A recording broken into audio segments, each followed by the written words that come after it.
can I do?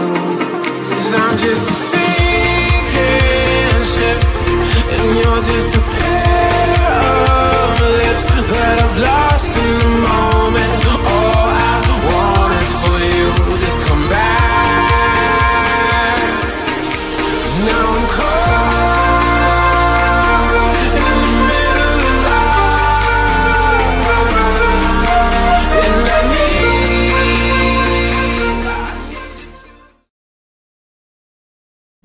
Greetings, everyone, and welcome to another edition of the Red Pill Diaries. I'm doing my double duty today. We just had Dr. Paul Craig Roberts on, former Assistant Secretary of the U.S. Treasury, and now we're going to have a channel member, Patreon stream. And we're waiting for Lawrence Freeman to get in the building. We see he was in the booth and he was cut off. So we're waiting for him, and I just hit him up again to tell him to try the link again. But I see that he'll be coming in back in. The link just come out, so that means he may be trying to get back in. So until Lawrence Freeman gets back in, let's chop it up. Let's chop it up, everybody. Hold on one. There he. It seems like he can't. He's trying to. They will need to connect their mic and cam before you can add them. Okay. They will have to connect their mic and camera. So he has to connect his mic and camera. So everybody, this is the part of the show. He'll join us. He's trying to get in the booth. That's the second time he tried to pop in or whatever like that. So until he gets into the booth, let's just address a few things because we're having a little problem or whatever. With his camera and his mic, but he is trying to do it. I'm looking at him trying to get in the booth. So he's here and he's trying. So everybody be patient with him, have patience and everything.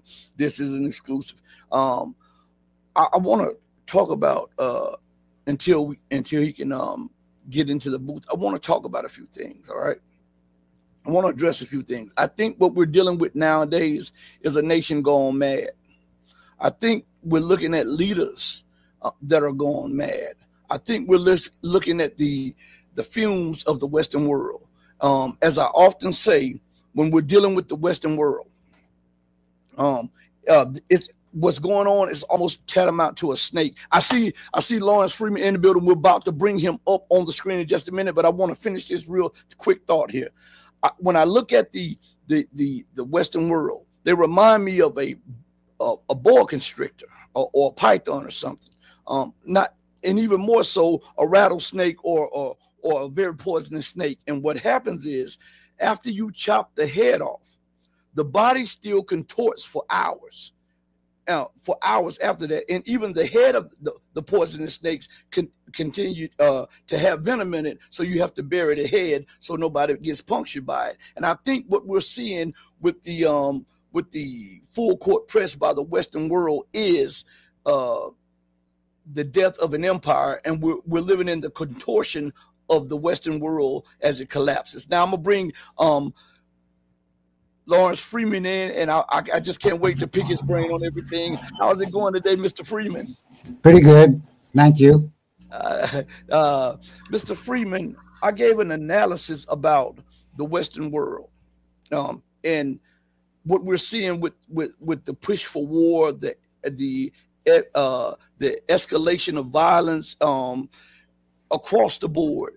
I gave it an analogy of the Western world being like a rattlesnake with a head cut off. The head is still poisonous and venomous, and the snake's body still contorts. Is that an accurate, in your view, is that an accurate representation of the Western world order? We're living in the death before rigor mortis sets in. Thank you very much for this opportunity.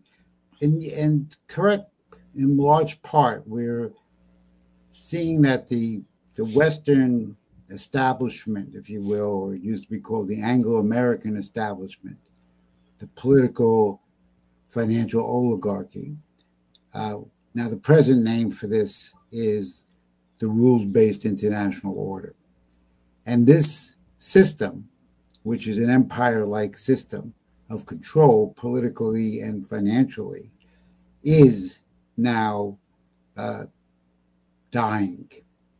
And it's coming apart and it even recognizes this itself. I've been reading over the last few months the Foreign Affairs, which is a magazine of the Council on Foreign Relations, which was set up maybe 1922 by the British as the equivalent of their Royal Institute of International Affairs. So it's Anglo-American at the very highest level. And it is probably the most influential think tank in the United States. It determines governments, who gets picked for cabinets, sometimes who gets picked for presidents. And they are frantic because they see the collapse of their dominance. This shows up in economics and political trade. They are now very afraid that China will become the new model of the world. They already recognize that China is outproducing them in all essential categories of manufacturing, shipbuilding, metals, of course, EVs. If you just put the United States against China. If you put the whole Western alliance, Europe, United States against China, it only leads by a small amount. So they're calling for some kind of reorganization and regrouping of the Western alliance to defeat China. And of course, they're having trouble doing that in any case, but Trump is making it more difficult for them. And we're seeing what would be called a Teutonic shift, because the West is now not in control. They're not out of the picture by any means. And you're seeing a rise of institutions and influence of the global South, which is 85% of the population of the world, 85% of land mass, reserves, rare earth, critical minerals, etc. And they're on the rise. They're not all powerful yet. And financially, you would say they don't have the same strength as some of the Western institutions. But it's a new dynamic. And the dynamic is what we're interested in and what we want to promote and what we want to support. But the West policies are very dangerous.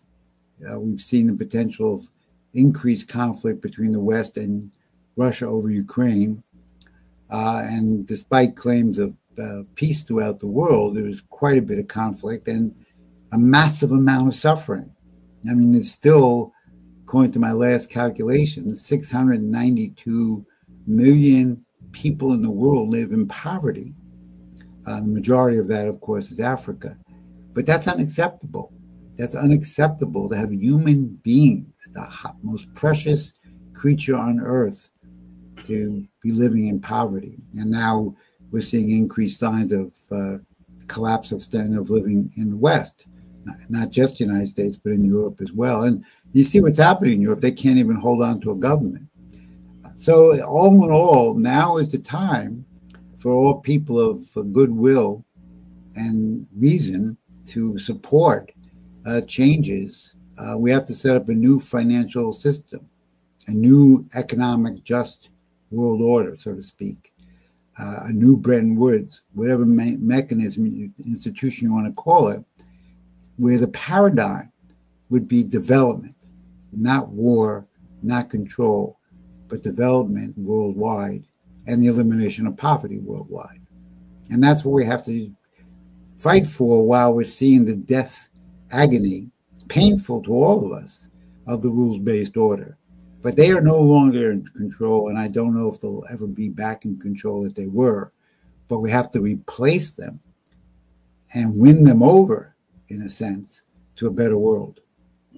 You know, I was looking at it's amazing that you brought up this poverty statistic, and I was looking at some Indian scholars yesterday. They were debating the situation in India, and they were saying that 800 million people are living below the poverty line in India, which is just unbelievable.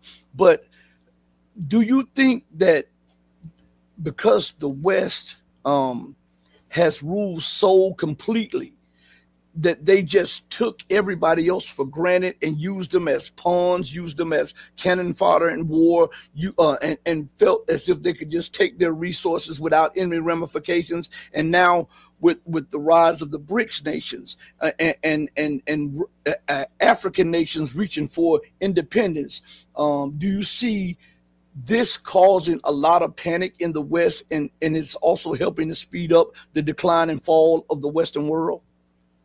No question about it that there is an enormous amount of panic, almost desperation, going on among the financial political oligarchy, because they have, up to this point, they have completely controlled presidents since Kennedy, John F. Kennedy.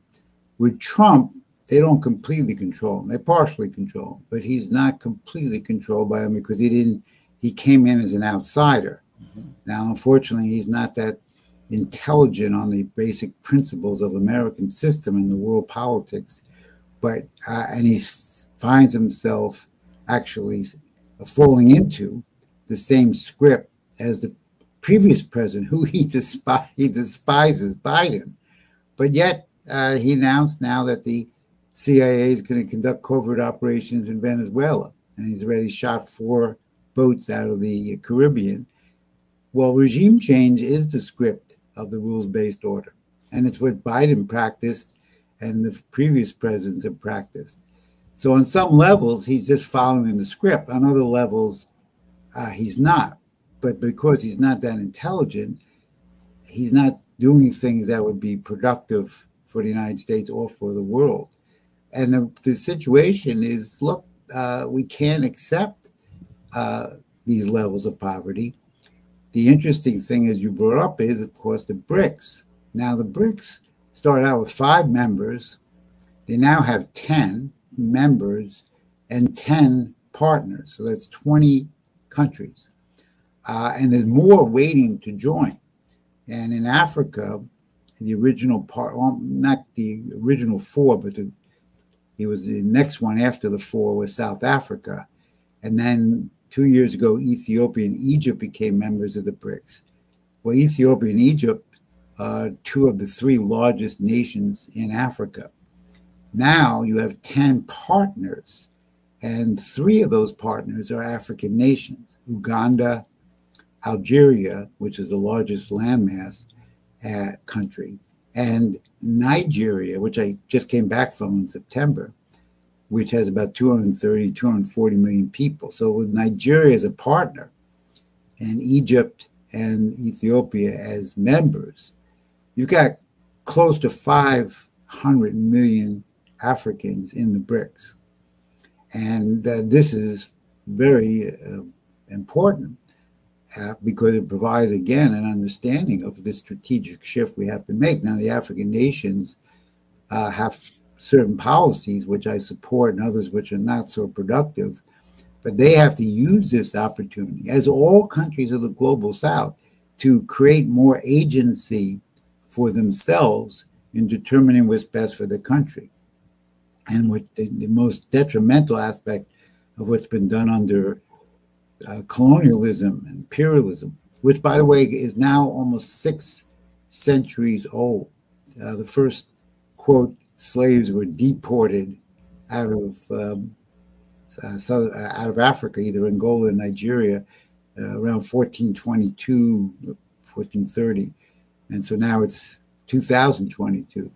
So this is 6 centuries, and the African nations are suffering to this day from what's been done to them. And then you see it in the lack of infrastructure, particularly electricity, which is killing them, literally, and rail development. I just spoke at a rail conference in Nigeria recently, and you saw, or may know, Ethiopia announced the inauguration of the Renaissance Dam on September 9th, which is an injection of 5,150 megawatts of power, which in my mind is the biggest single accomplishment for the African continent since the waves of liberation began with Kwame Nkrumah in the late 1950s into the 1960s. So these are positive steps, but they're not sufficient. And we have to promote this in all countries throughout the world so that we have productive economies and people living productive lives with dignity, getting financial pay so they can raise a family. And of course, we know that the African continent is going to be close to 2.5 billion people projected just 25 years from now. I mean, I'll be really old. You'll still be young. But that means 1/4 of the continent are going to be Africans, and they're going to have the biggest labor supply. And the West, if they don't change their stupidity, probably even if they do change it, they're going to be importing, paying for Africans and immigrants to come to the United States because of the labor force in the United States will be shrinking because people don't have as many children because they're very pessimistic about the future. So the world is changing. The question is, can we change it fast enough? Can we avoid war? Can we make improvements in the standard of living of more people? These are all things that people like you and I think about all the time, and that's what I dedicate my life to. I'm going to double back on Africa in just a second, but I want to go down to this Venezuela thing.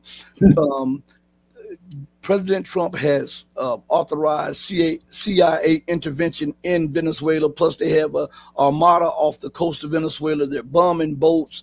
When and how is this legal in the eyesight of anybody, especially after all of this so-called Russian meddling in the elections of the United States and all of this, the Chinese so-called meddling in U.S. elections, the so-called Iranian meddling in U.S. elections, and yet openly Donald Trump says, I have authorized the CIA to go in and to do covert operations to overthrow Maduro. Isn't that meddling in the domestic affairs of a sovereign nation? Absolutely. And if you saw a couple of days ago, there was a meeting of the president of Argentina and President Trump. And President Trump again openly said, well, if we can get you reelected again, I'll give you $20 billion. And if we can't, I'm not giving you a penny. That's intervention. And what you're saying now is, yes, it's open intervention. It's regime change. And the support of this woman who won the Nobel Peace Prize. She's part of the operation. I mean, I'm a man of peace, but you don't have the right to overthrow governments. And regime change is a disgusting feature of the rules-based order. It was advocated back in the late 1990s, originally by Tony Blair, who said that nation states and sovereignty have to be surpassed by doing, quote, what is in the interest of the world. That is, outside forces determine what is right. So sovereignty, which initially was established probably in 1648 Treaty of Westphalia, sovereignty is now not the most important quality of the nation state. And therefore regime change is allowed. And Trump is openly talking about regime change and openly reversing his own campaign policies of 2024. He said, I will not intervene in the rest of the world the way the, quote, Democrats, at which he was correct. I will not intervene. There will be no foreign interventions. And here we have, as you say, blatant foreign interventions. And it's not going to work. That's the whole problem with regime change. It never works. And therefore, it's going to embolden and increase the demands of the global South to be more in control of their nations and of the political economic relations between them and the rest of the world. And China is going to continue to be the recipient of the stupidity of the United States, and they just they will sit back and allow other countries to say, well, you're a more reliable ally, and they are a more reliable ally. And so this is a stupid, typical stupid Trump move where there's no thinking involved on his part, but he's following in lockstep exactly what the rules-based order would dictate.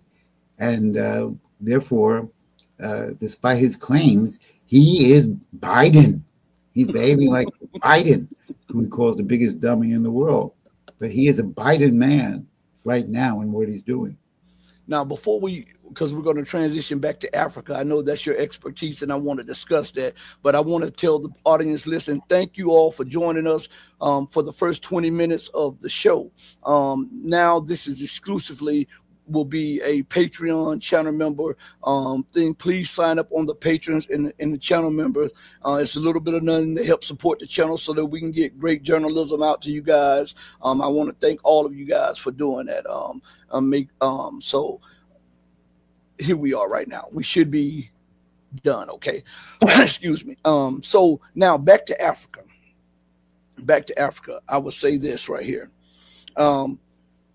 Morocco was one of the first nations to ever recognize the United States after its independence. Yet America has no problem violating the territorial integrity of African nations. And now that Sahel nations are rising up and demanding to be respected as sovereign states, it seems that without limit, the U.S., the U.K., France, and former colonial powers are trying to destabilize that region to prevent the rise of Africa so that they can continue to suck out the resources and keep Africa suppressed. How does that contrast with what is being offered by the rise of new poles of power like BRICS?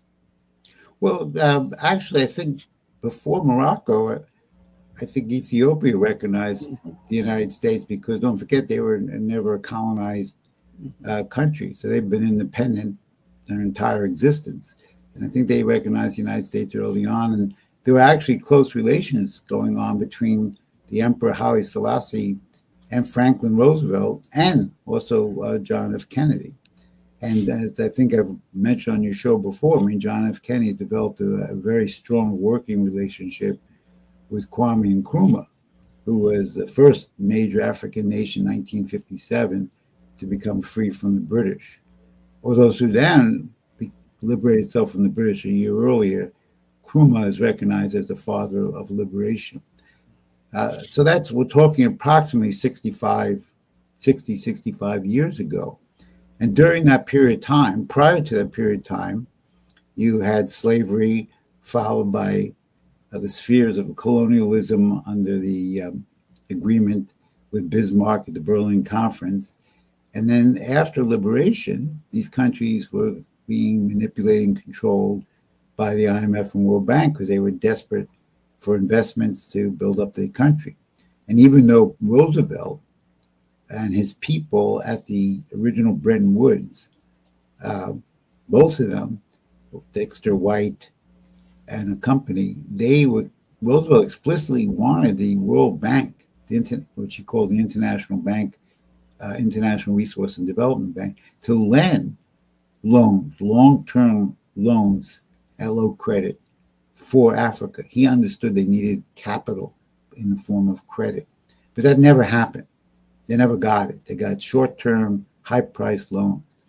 And so the Africa has been a major source of simple extraction of industry. It's not industry, it's gas, oil, hydrocarbons, fossil fuel, which actually doesn't really build an industry, to be honest. It's a very low-cost operation, and it doesn't employ a lot of people. It doesn't really add a manufacturing base to the economy, which is what Africa and all nations need, is a manufacturing sector. So they never got this, and they've been looted all this time. There has been, I would say, over the last 10 or more years, an effort by certain African leaders to promote the idea of we will now only export added value products, or what's called beneficiation. So you can see in Zimbabwe and there's a few other nations now where they won't export the raw materials without turning some manufacturing value added to them.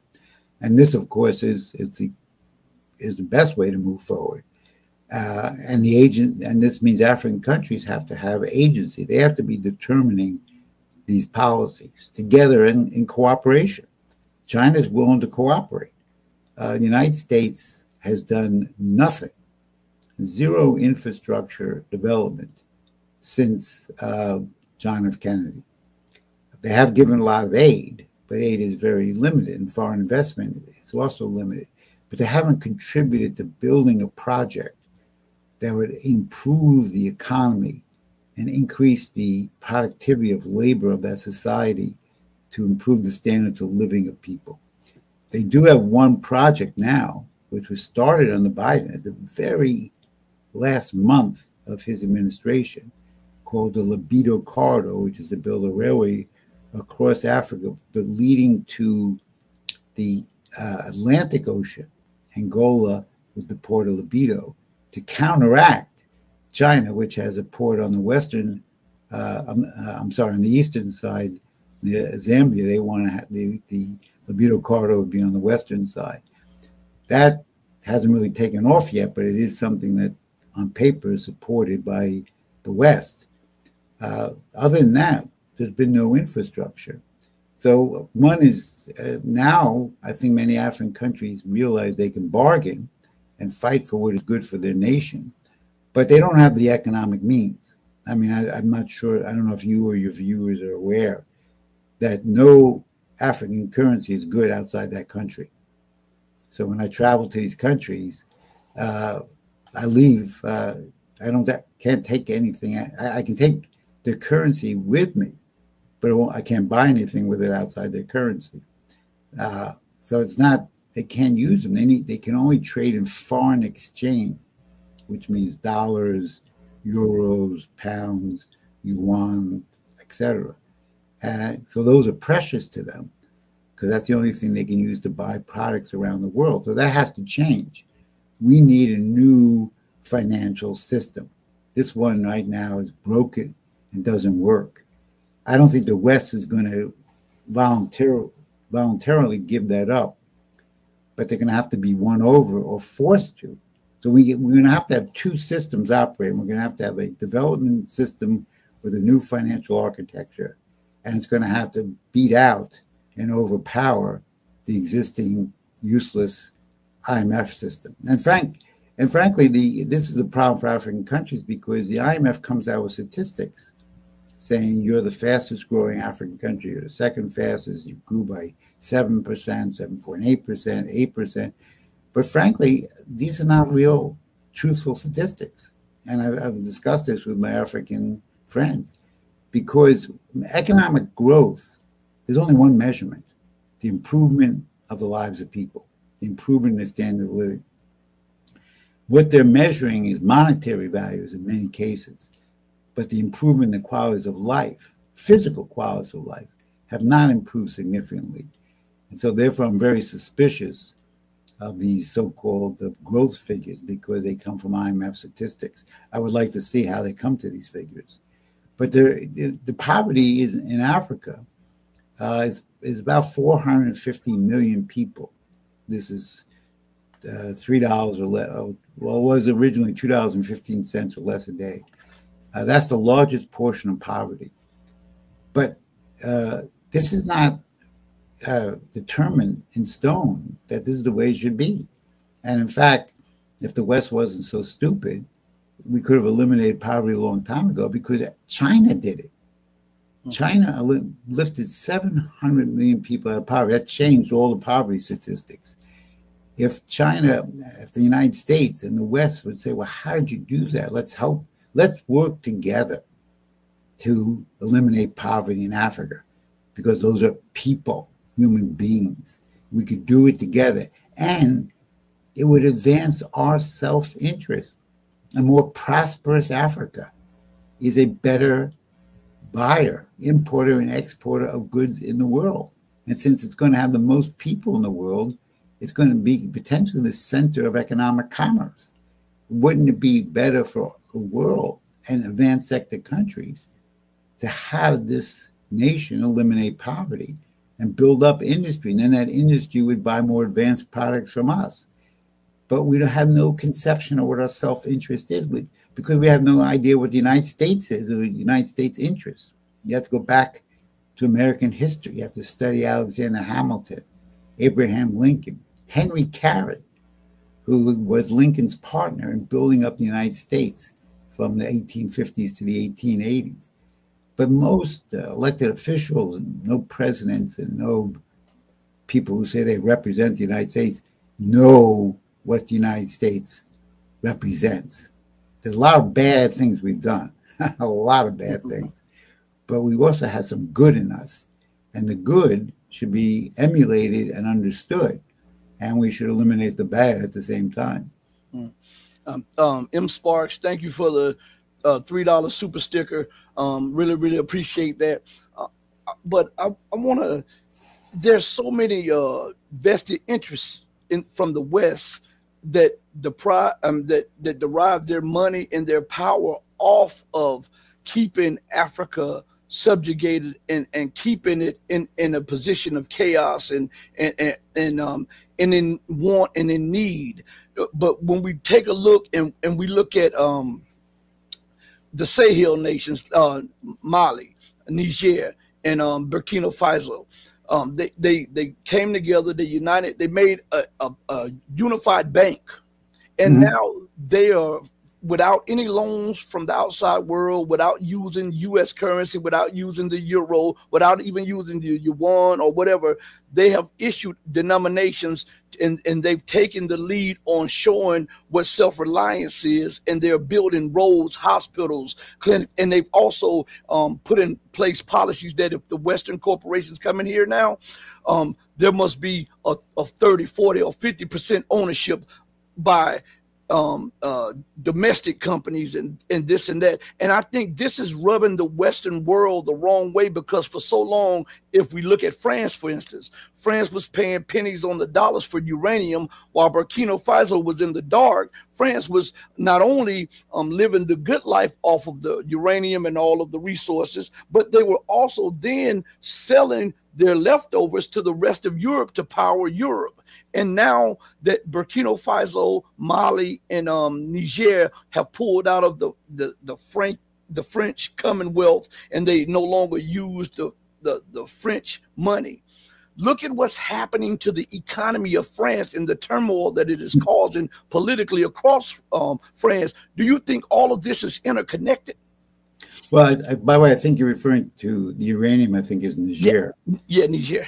And, no, these guys, but again, it's all the elites, they can't learn the lessons of their failure, because the rules-based order is based on a ingrained ideology. And the ideology doesn't really concern itself with the welfare of people or nations. It's concerned with remaining on top. It's a zero-sum game. That's the key. There's only one winner and everybody else is losers.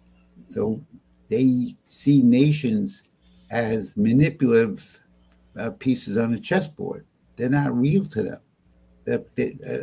Kenya had a real relationship with Nkrumah.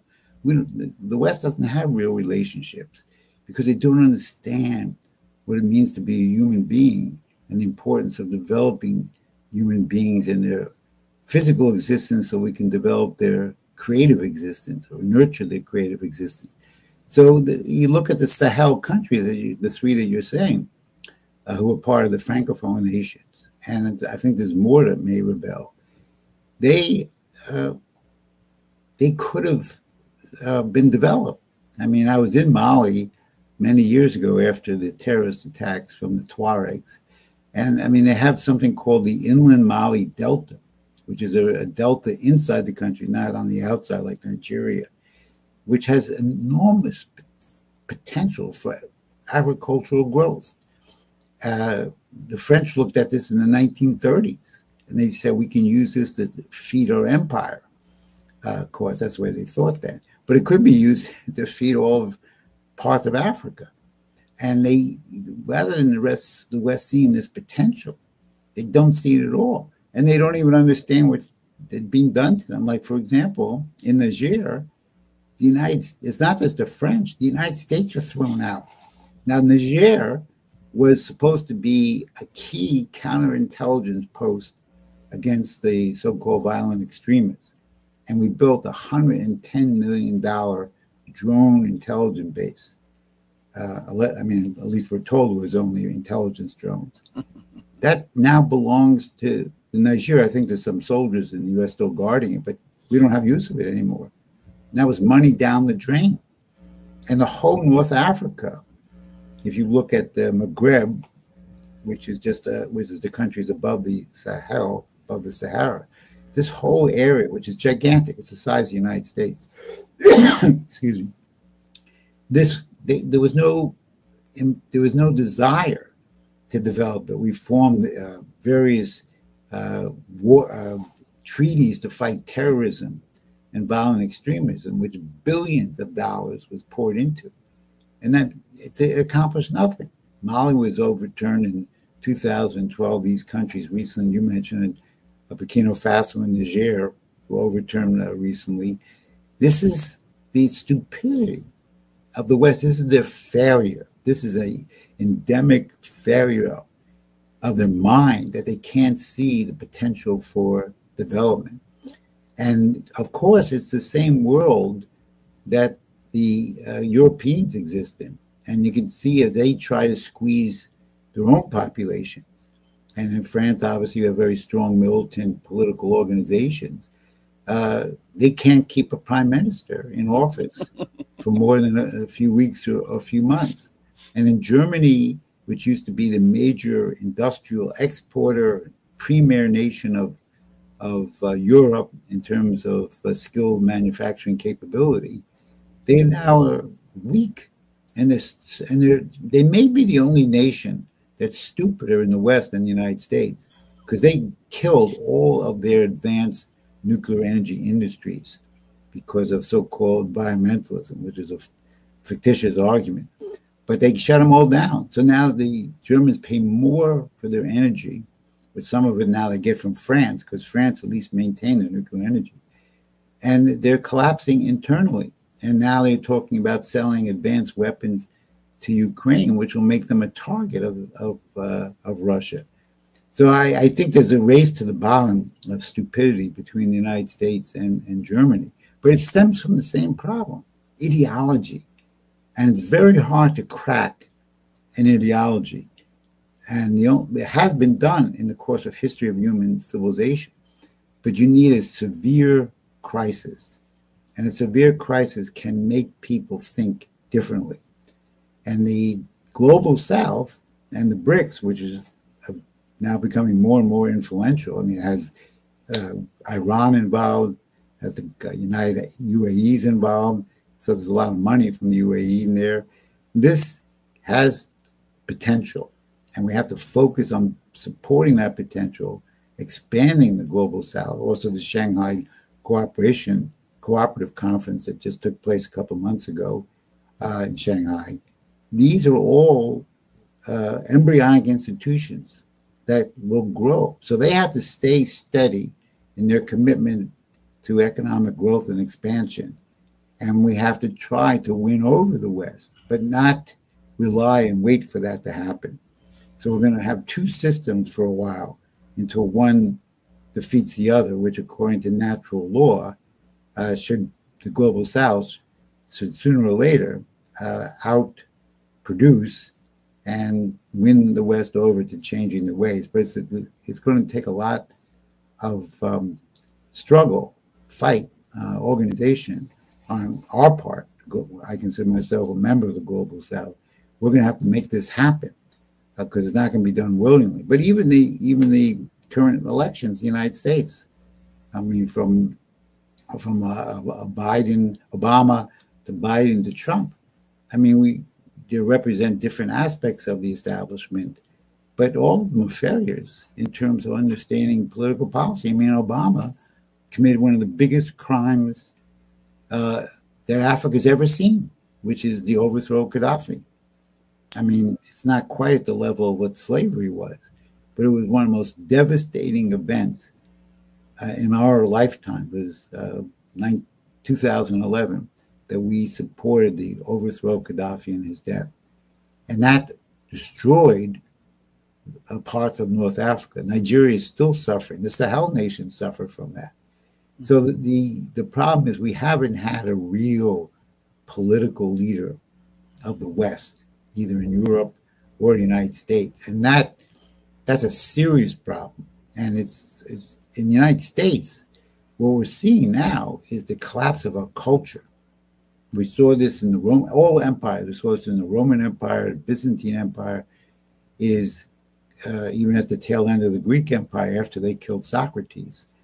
The problem is once your leadership and your culture collapses, then the society breaks down, becomes more bestial, more animal-like, instead of more human-like. And in the United States, people are amazed, as we all are, at the number of killings that go on among young people, mass killings on school campuses and mass killings at other places. This, to me, is a sign of the collapse of our culture. I mean, yes, it's related to gun rights, absolutely, and other things, but it means that we no longer value human life. So in school, in college, in elementary school, in our life, in our music, and everything, we don't celebrate the creativity of mankind. We celebrate a lot of nonsense and crap, but not the creativity of man, a man and woman, of humankind. And therefore, the people grow up with no concern for its value. Imagine someone exterminating 15, 20 people at a concert or a school. That means you have no concern or regard for what it means to be a human being, because we don't teach what it means to be a human being anymore. So we're in a real tailspin, the United States. I'm not sure which way we're going. I don't see leadership on either side of the aisle, as they say. But I believe leadership will come, because in every crisis in the United States, and I don't know if there's an act of providence, but every crisis the United States has faced, a leader has emerged, each with different qualities that suit the needs of that crisis, the resolution of that crisis. And I'm hopeful, and I scan the United States and political literature every day looking for signs of that kind of leadership. Not there yet, but I hope it comes. We need it. Before we go back to Africa, we'll tie this in. I want to say this: when we look at the distaste for life, it's in music, it's in movies, it's in magazines, it's on the internet, it's everywhere. But that is what we see in America domestically, and we see how society is breaking down in violence. We could look at that as a microcosm of America's foreign policy as she goes around the world, killing, robbing, maiming, raping, pillaging, stealing, without thinking about the consequences, because I'm the big bad person and I have the power to do so. Do as I say, not as I do. Rules for thee, not for me. And then when we look at it even deeper, and I think this is one of the things that is missed most by Western scholars and U.S. politicians and U.S. scholars, is the destruction of America's educational system. Oh, absolutely. When you have, as I often say on my show, when you have a proper educational system, it gives proper guidance. It enlightens the mind. It shows you beyond materialistic stuff. It shows you the true value, true meaning. But when you take from that and it starts to decline and degrade and starts to lose morals and ethical value, then what you see is the dumbing down of the masses. Now, some people may benefit from this for a while at the top, but after a while it metastasizes like a cancer, and it eats away at the whole of society. And before you know it, the education is worthless. And we can see when it becomes worthless because more people put more emphasis on materialism than life and the security of life. And then you'll see violence break out all across society. You'll see superiority. You'll see this.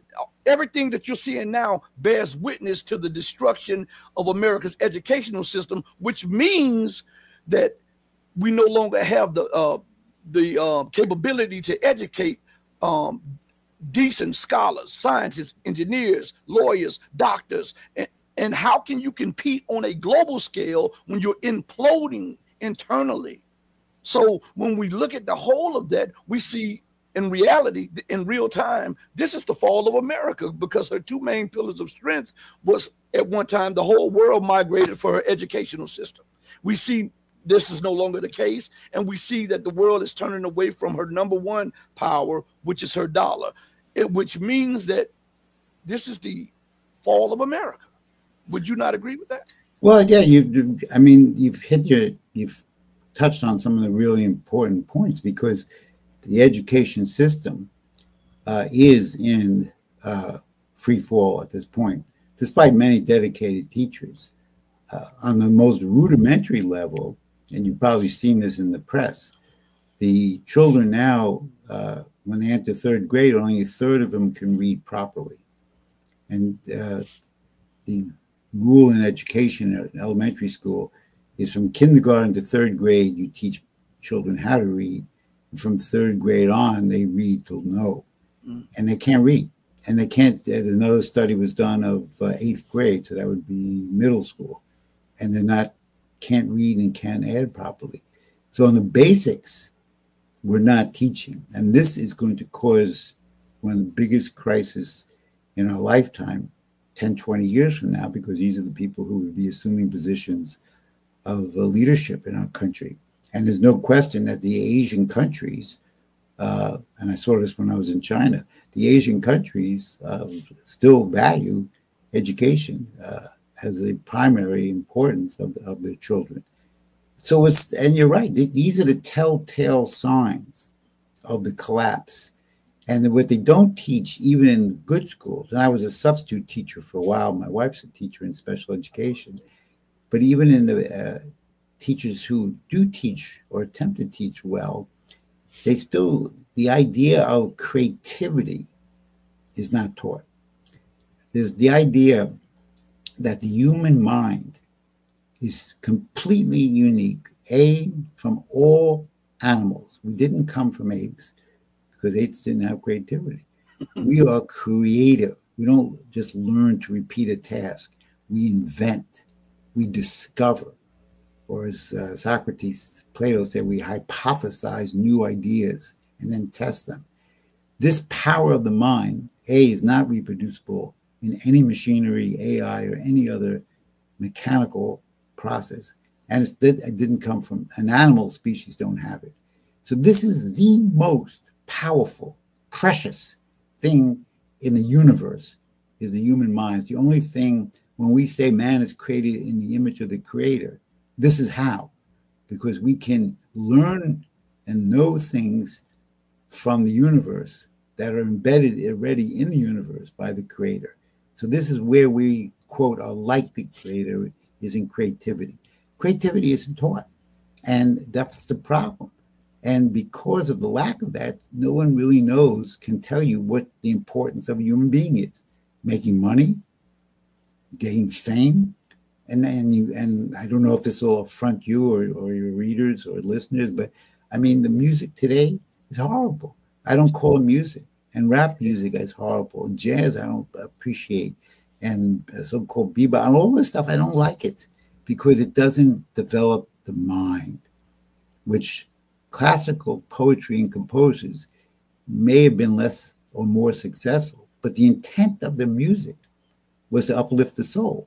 Great masses and celebrations of the mind that we saw hundreds of years ago, for example, from Beethoven and Schubert and others, and classical literature. And we see this in all types of literature, not just Western literature.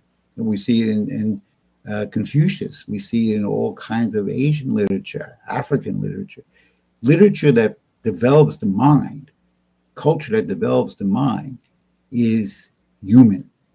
And that's my definition of what is human in culture. But that's gone. So if you don't respect a human life, if you don't even know why a human life is important, if you don't know why a creative mind is precious, then you're going to you have no remorse when you kill it. I mean, imagine taking out a gun and killing children. I mean, I can't think of what's going on with that mind, because it doesn't give a damn about life, because every one of these children is a potential creative mind. And how could you willingly destroy civilization that way? But it's now common in the United States, and it's not just children. the fact that we have so many people, I forget the statistics, going on every day, killing fellow human beings. And we see this in Africa in wars, the massive slaughter of fellow human beings. In war, to defend a nation under attack, you're given permission to kill someone because you're defending a nation. But under no other circumstances, except maybe self-defense, are you allowed to do that, because we value, or we used to value, human life. So, and then you can't, as you pointed out, you can't separate domestic from foreign policy. For me, and I gave a lecture on this in Addis Ababa University a couple of years ago in Ethiopia, I have one policy. One economic policy, one foreign policy, one domestic policy. At least the axioms of my policy are the same, which is human life is the source of value.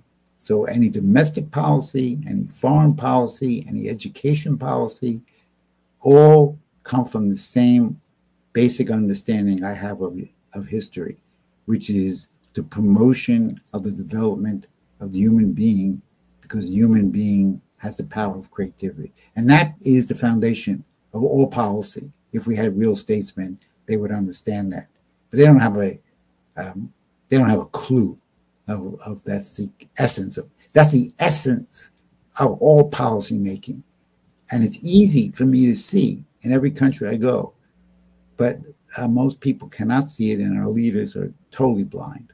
Some of the leaders are purposely doing this. I was you brought something to my mind. I was watching a documentary. As a matter of fact, I actually interviewed a hip hop artist from the early 80s, late 80s, early 90s, when the music was uplifting to the community and all of this stuff like this. And he said that he was directly told by some people in the industry that this would change.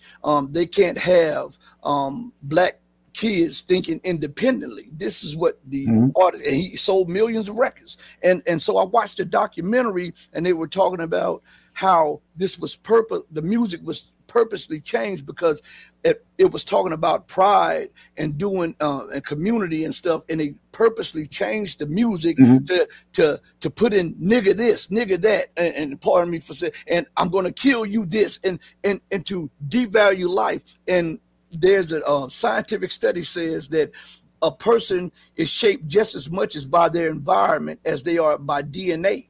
And so if all you are fed day and night is garbage, that's what, if garbage goes in, garbage comes out.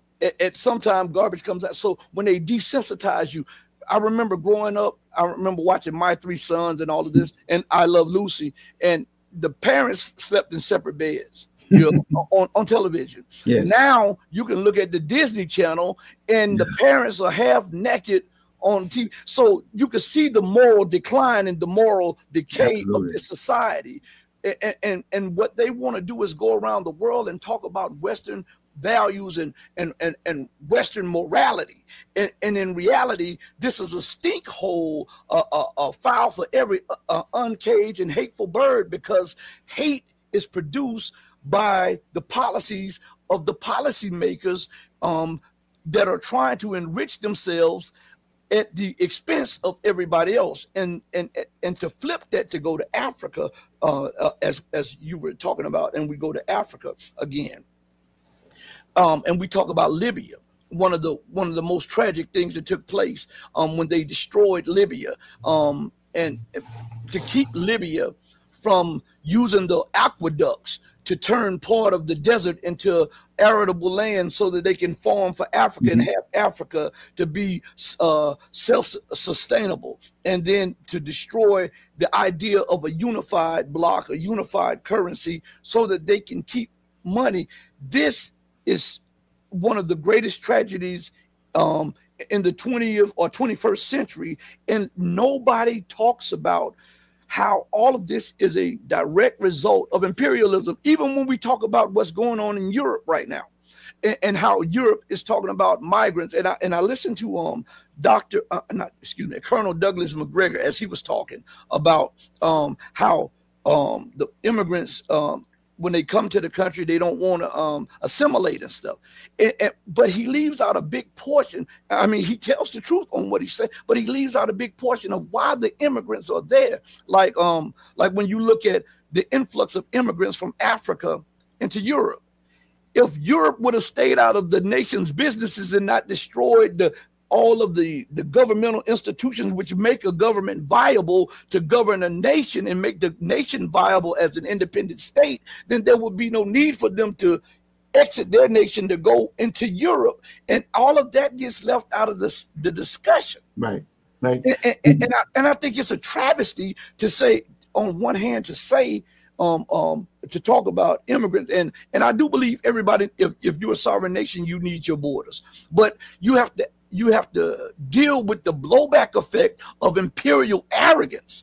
You can't go in South America and put a Pinochet in power and overthrow governments and do what you do, and then the blowback effect over decades come back, and the people are coming through the border, and you're mad at the people from escaping the ramifications of imperial policy or Europe bombing. And Gaddafi gave a speech 2 years before they bombed Libya saying that, listen, if you take me out, there will be a mass influx of refugees because you would have destroyed hope. You would have destroyed the institutions that we're trying to put in to grow Africa so that they won't be a burden. And as soon as they go and destroy it, they not only bomb him, they villainize him, they sodomized him, and then they killed him. And now it's the immigrants' fault that they want to assimilate.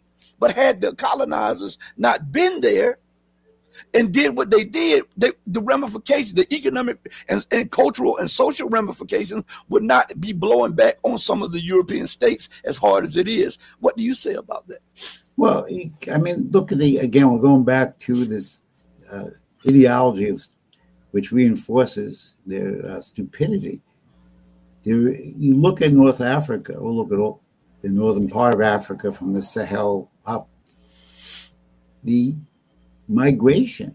I mean, look at the desperation these people have, that they know their brothers and sisters have tried to cross the Mediterranean and have died, and yet they're willing to try.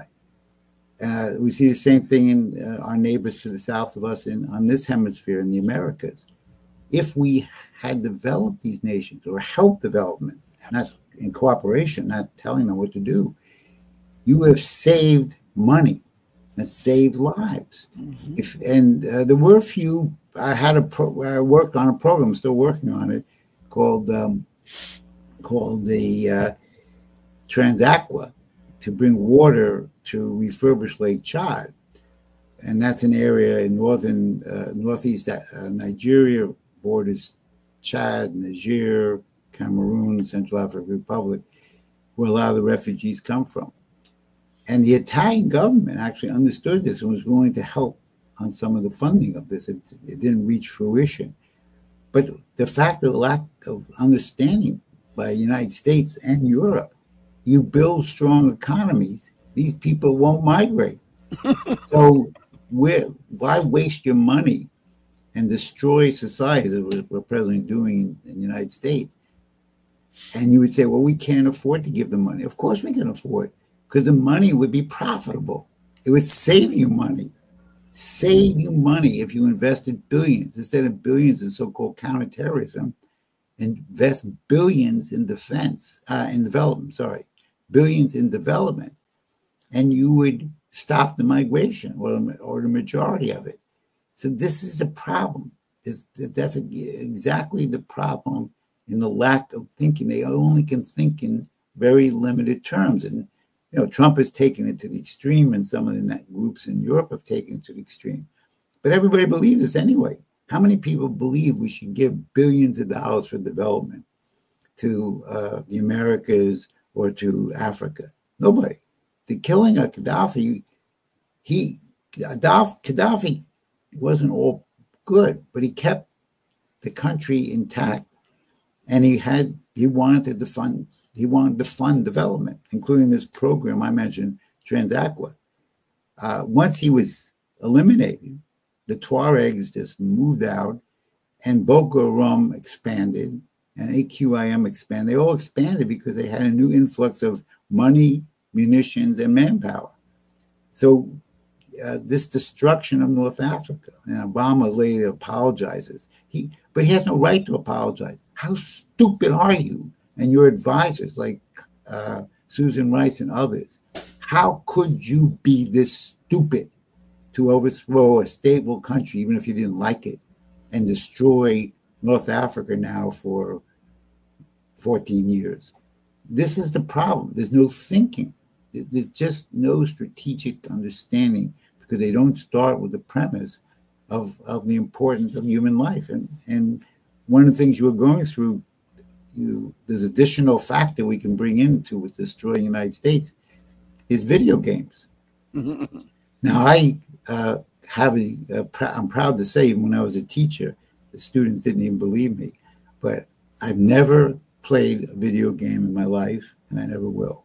Even the old Pokemon, which were not as violent. But the games today are so violent. I was concerned for my niece and my nephew.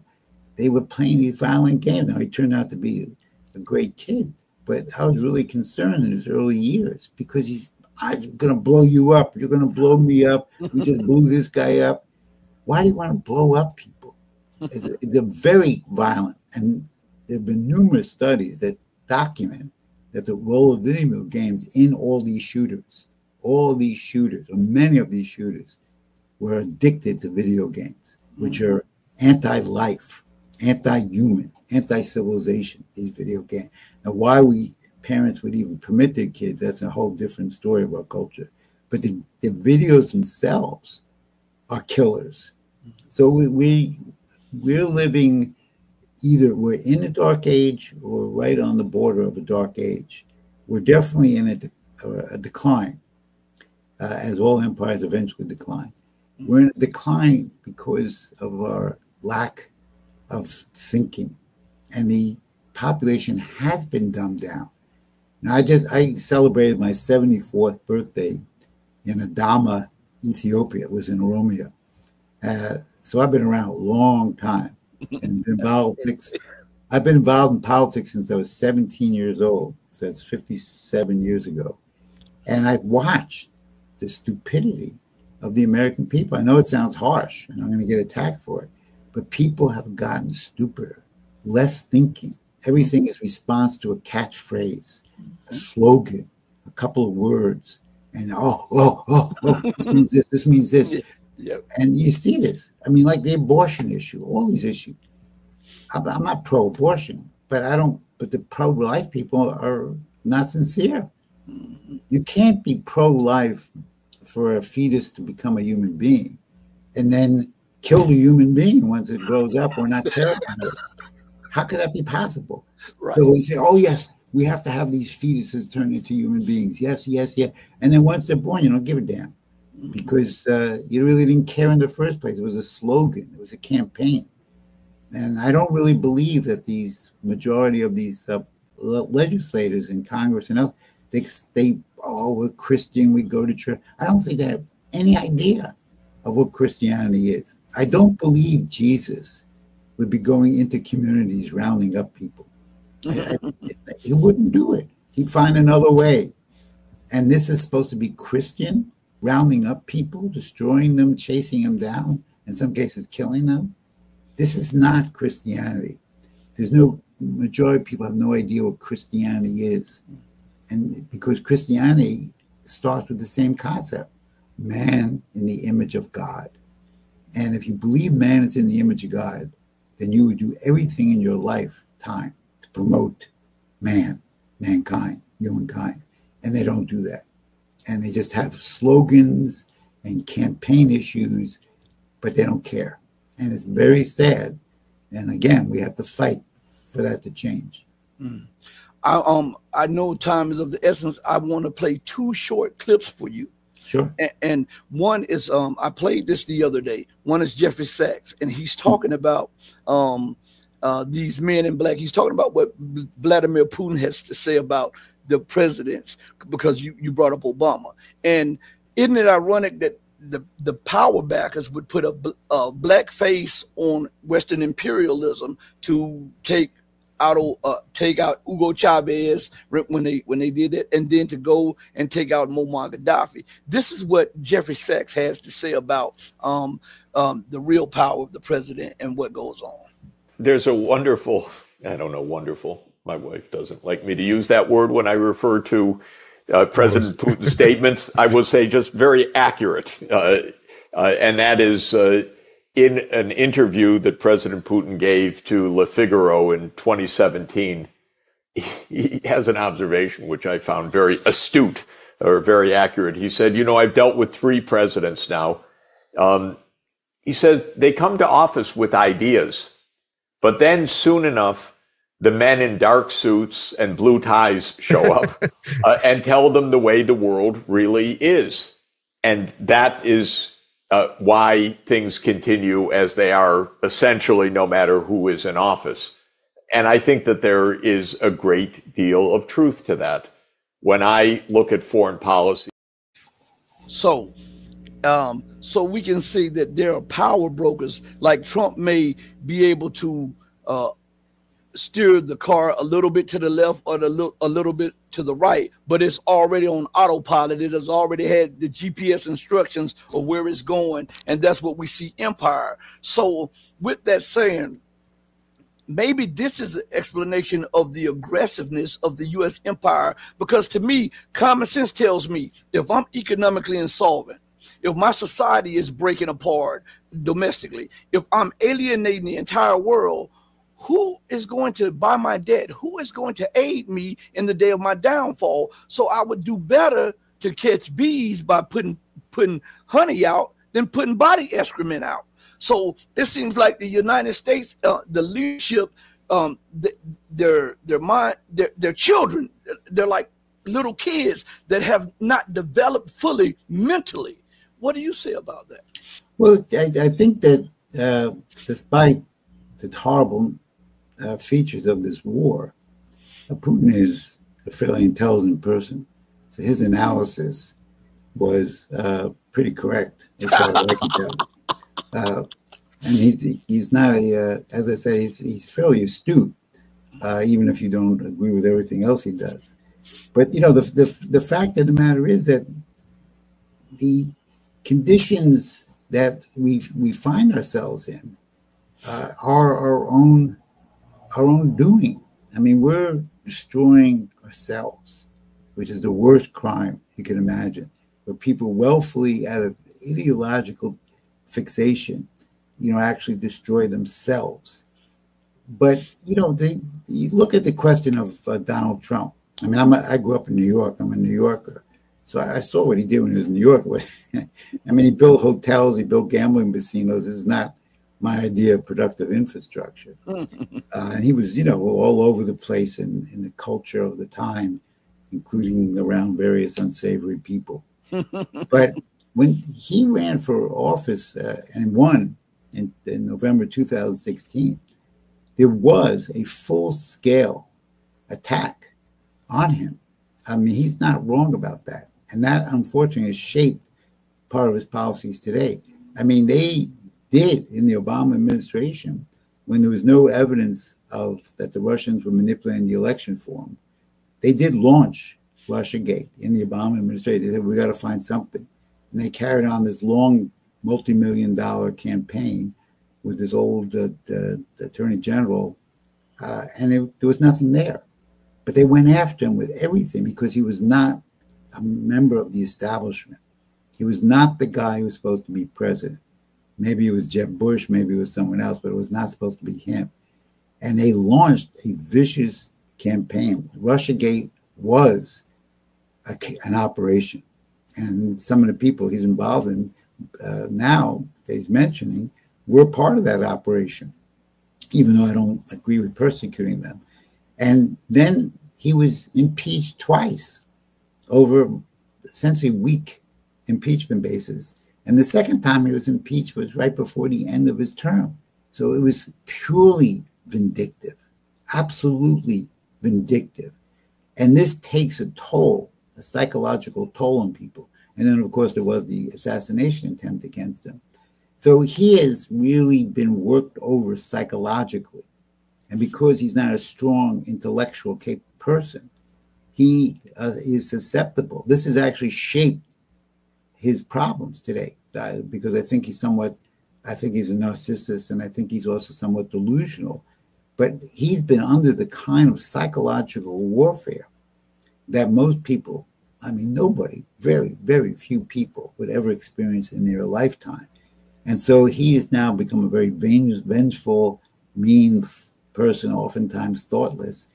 But this was, he was given this kind of treatment that can shape and distort someone's psychology. So even though he wasn't a member of the establishment, because he lacks independent thinking, and because he's been so damaged by these attacks, that he makes enormous mistakes, harmful mistakes. Hopefully they won't be fatal in terms of what he's doing in the United States and throughout the world. He's a disappointment to me, because he had an independent base in 2017 when he became president. And he has somewhat a lesser but somewhat independent base now. And he's not using it to make the country better or the world better. And that's very upsetting and disappointing to me. But I understand some of what was done, how he's responding and why he's responding. So this other clip is on Africa, and this is what some Africans are saying right here. This is about 1 minute and 19 seconds. I want you to pay attention to this right here. Africans are interested in mutually respectful partnerships, particularly with Russia. That assessment is from a high-ranking South African envoy in Moscow. Russia has never colonized Africa. And the relationship that we have with the Russian Federation comes from that perspective. And for us as Africans, we see that relationship as a partnership that is based on mutual respect and mutual partnership. Because it's important to realize that Africa has got a lot to offer. We are a rich continent. We are not a poor continent. There is so much that Africa can offer, can put on the table. And so therefore, when we come onto the table, we want to come as equal partners, which is something that has been lacking in the previous, negotiations or discussions that we have been seeing. That is why you are seeing more and more African countries saying, we need partnership. We need to talk about partnership more than just aid. I want you to think about what she just said on top of this little Freudian slip by Senator Todd Young. I just want you to listen to what he had to say a while ago. How can we help foster the public-private partnerships, bringing American capital and expertise and standards to Africa so that we can keep exploiting, so that we can exploring where we can get these minerals?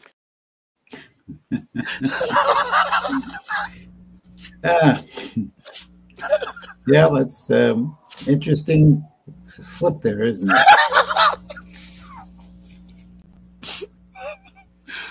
So what is your take on that?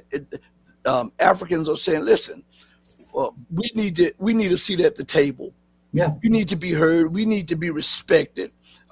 We are a rich continent. We have every resource that every other continent have, but we have it more in abundance, and we're willing to partner with you. But and the United States gets mad that China and Russia and Iran are ready to partner and exchange technology and to set up African smart cities. As a matter of fact, I don't know if it's Nigeria, but I think it's Nigeria. I could be wrong on that, but one of the African nations is only second to China in smart technology cities in the world. They have set up smart cities around there, but you never hear about this because they constantly beat the old drum that Africa is a beggar continent instead of a net plus continent, because you can get anything and everything from Africa.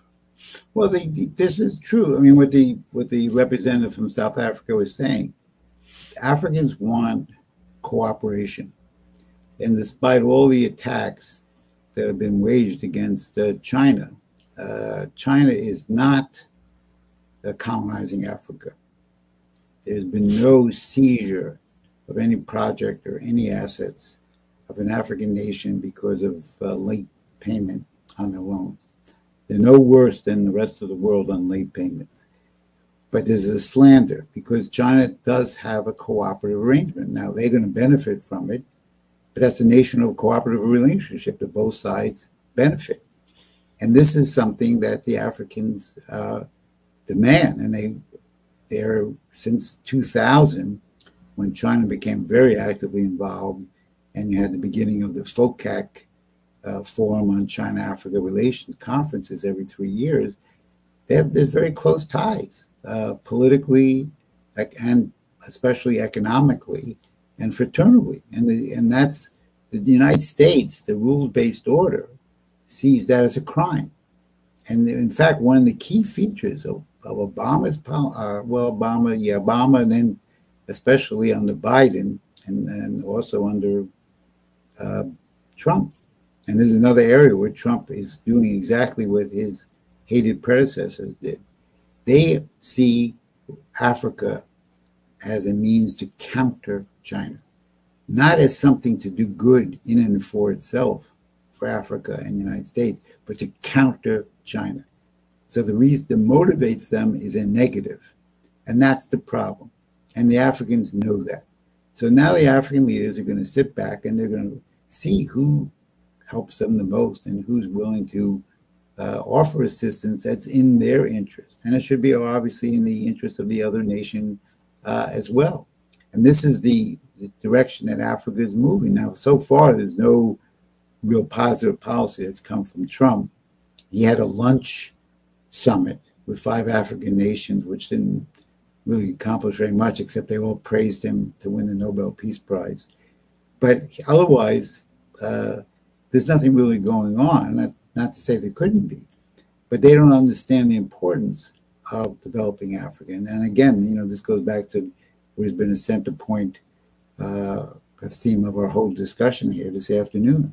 Unless you actually understand the importance of human development, then you're not going to have a policy that's going to be successful. The aid policy was not successful. Aid was necessary in certain conditions.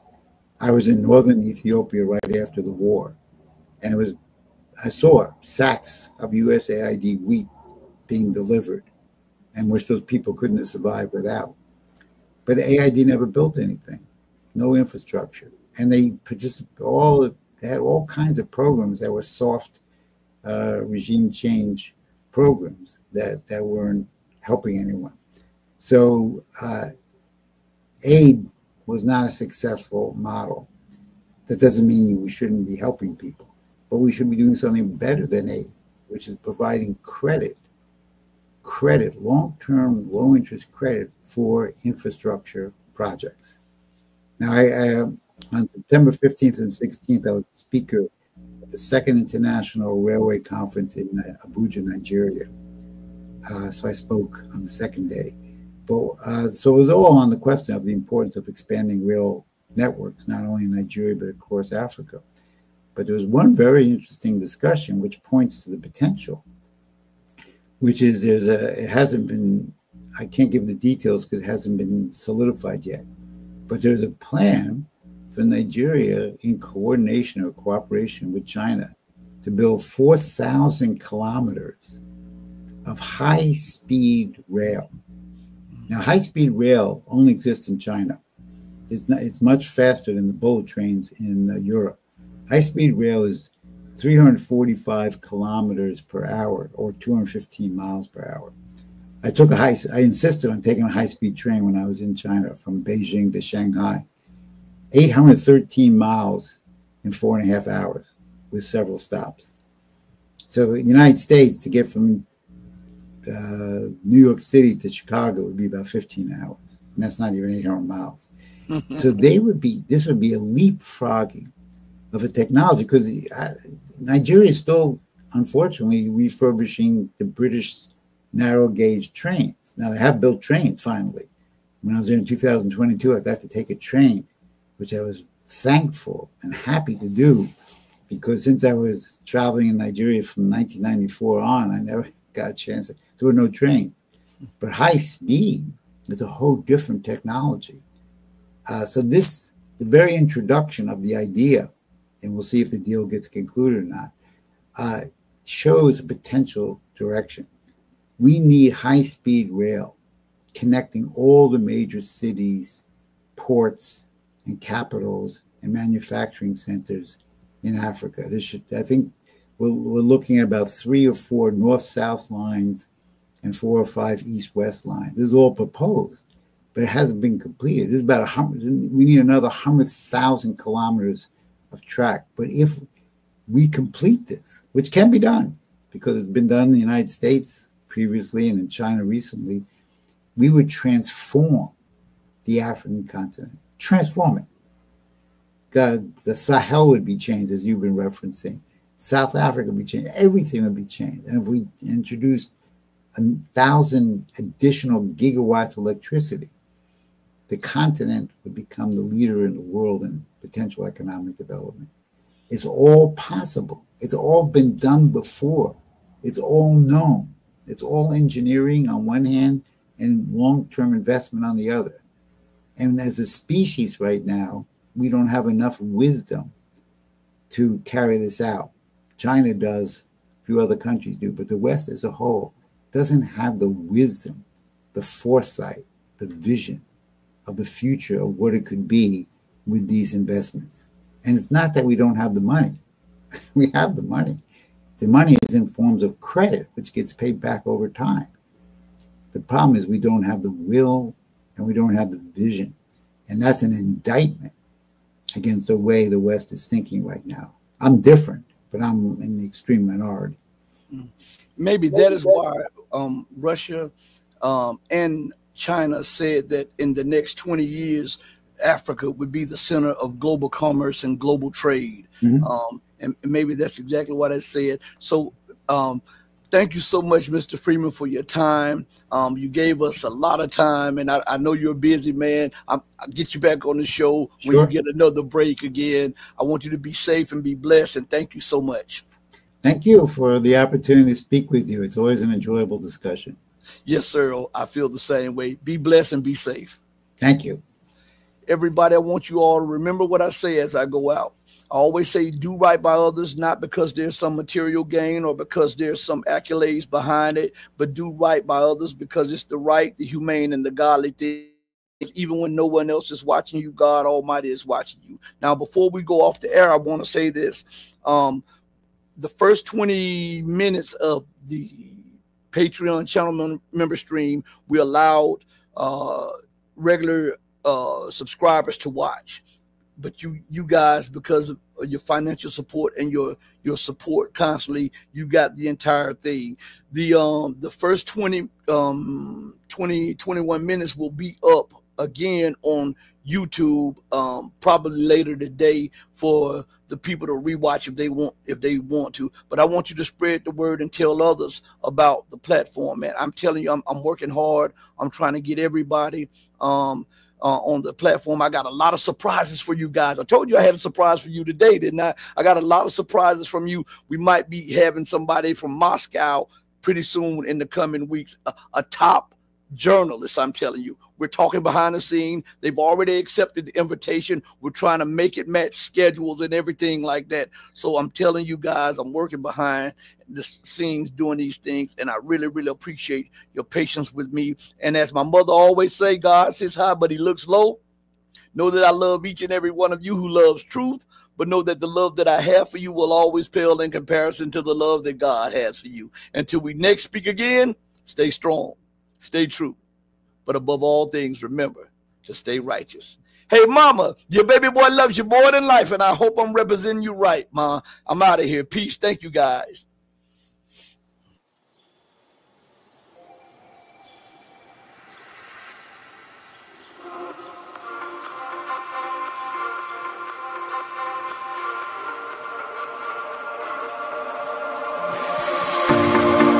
Told you to walk away. That was my I'm blue without your face. But what can I do? 'Cause I'm just a sinking ship, and you're just a